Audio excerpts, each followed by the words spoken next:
మెదక్ జిల్లా తూప్రాన్పూర్ municipal vice chairman నందల శ్రీనివాస్పై కౌన్సిలర్లు fire అయ్యారు. తన చరిత్ర అందరికీ తెలుసునని, అనవసరంగా కుర్చీ కోసమే కుట్రలు పన్నుతున్నారని ఆరోపించారు.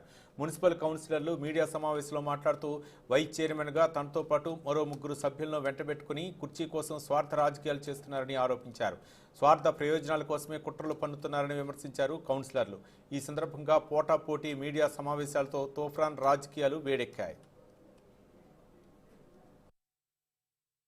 వర్గంలోని కేవలం ముగ్గురు నలుగురు కౌన్సిలర్లు ప్రతాప్ రెడ్డి గారి అండదండలతో మా చైర్మన్ గారి మీద అక్రమాలు, అవినీతి అని ఈరోజు బుక్లెట్లు చేసిన దానికి కౌంటర్గా ఈరోజు శ్రీశైలం గౌడ్ ఉద్యమ పార్టీ నుంచి గెలిచినటువంటి కౌన్సిలర్ను నేను ఏ పార్టీకి లొంగకుండా కేవలం నా పార్టీ మీద లొంగకుండా ఉద్యమ స్ఫూర్తితో గెలిచినటువంటి నేను కౌన్సిలర్ను.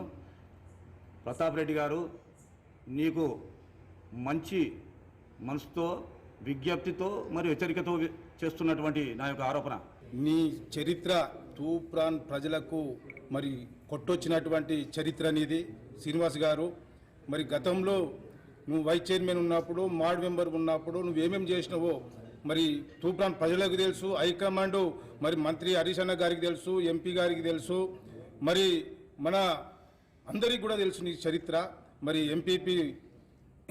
మాజీ ఎంపీపీ మన సీనాన్న గారు, మీరు మాట్లాడే విధానం, మీరంతా చేస్తున్నటువంటి పాత్ర, దీనికి మూలాధారి మన ఎస్డిపి చైర్మన్ ప్రతాపన్న గారు.